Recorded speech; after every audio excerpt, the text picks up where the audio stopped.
Welcome to the ITSM Practice Podcast.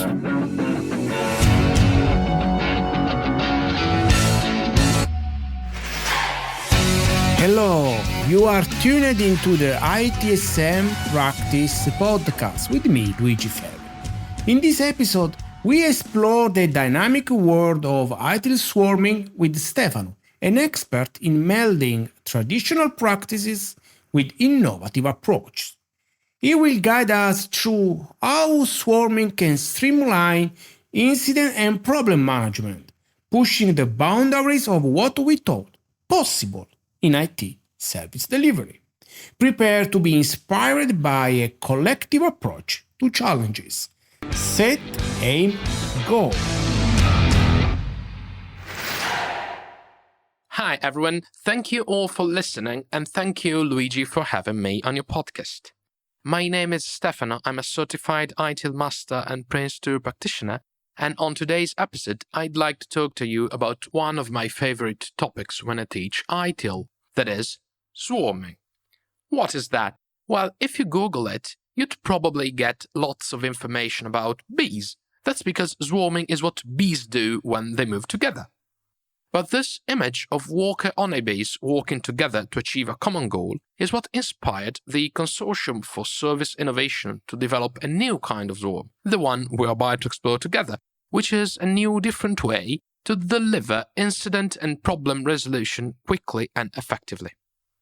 To understand what's innovative about this approach, let's first think about how we usually approach incident and problem solving.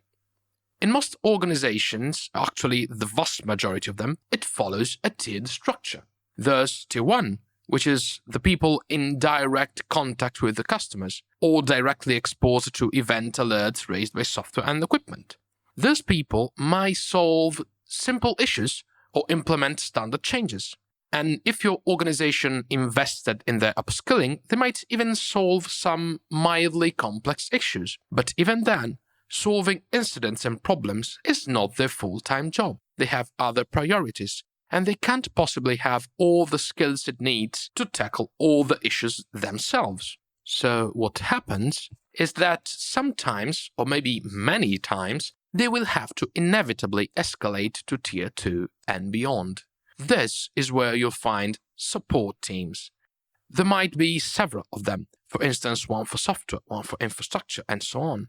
And sometimes it happens that Tier 1 escalates to the wrong Tier 2 team, or that the Tier 2 team working on an issue needs information that another team has, but they don't, and so on. This usually turns into a carousel of tickets that go round and round through teams and up and down through tiers, making your wait time skyrocket and your performance stats plummet. It might even happen that you need support from the developers of buggy software or the builders of faulty hardware, so you reach out to your production teams or even to third-party vendors who may not be used to collaborating with your support teams. When you think of this, you might wonder if there isn't a better way to do it. And that's exactly where those buzzing bees come in handy. So, how does this swarming thing work? Whether you know it or not, your organization probably already does some sort of swarming sometimes. Think of an emergency, a big one, that requires immediate remedial action. What happens? Probably someone calls an emergency meeting of sorts, where they gather together all people who have relevant knowledge or authority related to the issue at stake, so that they can communicate quickly and clearly and find a solution and deliver it now. Now, come to think of it, can't we do the same even when we're not in a disaster scenario? With the same efficiency and collaboration, minus the anxiety and minus the big bosses sitting at the table? Well, the answer is yes, and that's exactly what swarming is about. Bees don't swarm only when they're at war, they swarm constantly. And that's what the intelligent swarming model promotes as a best practice. So, the basic idea is, instead of having a tiered support structure to take care of every incident and problem that Tier 1 can't immediately solve, you get a cross-functional team made of people from the service desk staff, the equipment monitoring staff, the software support, the hardware support, the developers, the suppliers, and so on. And instead of sending tickets through the carousel of escalations and redirections, these people all get together to work on the same ticket. And what do? Well, this is the important part. They don't solve the whole thing collaboratively. That would be tiresome and expensive. Instead, they find out who's best positioned to solve the issue and give them all the info they need to work out the solution quickly. Then they move on to the next issue. This approach also creates some interesting positive externalities. Namely, 1. Work becomes a lot more varied and interesting for people working in support roles.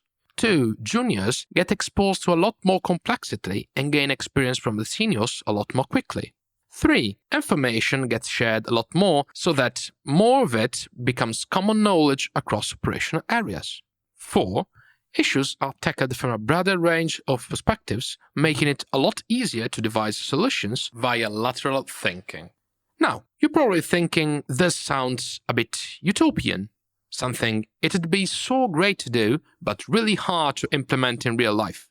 Well, old ITIL v3 used to teach us that we must always adopt and adapt, and that's still great advice.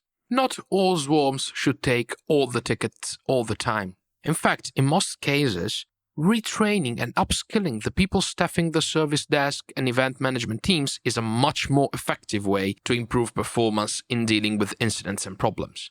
It wouldn't make sense to have all tickets and issues go through an expensive swarm full of experts. So how may a sensible swarm look in practice? Well, there are many different adaptations and implementations of this concept depending on the scenarios. Let's see the ones you might find the most often. One case is the companies which bravely set up swarms to take on all issues that Tier 1 can't solve themselves. On the opposite side of the spectrum, there are companies with so-called major issue swarms, which are only summoned to focus on complex items that require immediate action. In the middle, you may find organizations where swarms meet regularly and frequently to look into the backlog and cherry-pick items that they recognize as easy to solve, so that those items don't sit there for hours or days waiting for someone to act on them. Then there's swarms whose task is to replace the individual experts. In other words, every time a support specialist gets stuck and needs expert info, they send the query to the swarm instead of a specific individual. This way, they avoid the risk of getting insufficient information and having to look for more input elsewhere, which would probably be the start of the dreaded redirection carousel. One last common flavor of swarming is the drop-in swarm, whose job is to monitor other teams and, you guessed it, drop in when they sense that they are starting to get stuck on an item due to, for instance, incomplete information or insufficient skills within that team. Now, there would be so much more to say about this technique, like what are the best ways to transition to swarming, what organizational challenges you'll probably face when you try it, and what are the best tools to make swarming possible. You'll find some more resources about these topics in the show notes. And if you'd like to have a chat about it, feel free to drop me a line on LinkedIn. You'll find the link to my profile in the show notes as well. Again, I'm Stefano, a service management trainer, and this has been an episode of the ITSM Practice Podcast, where we talked about the intelligent swarming technique. Thank you again for listening. Until next time.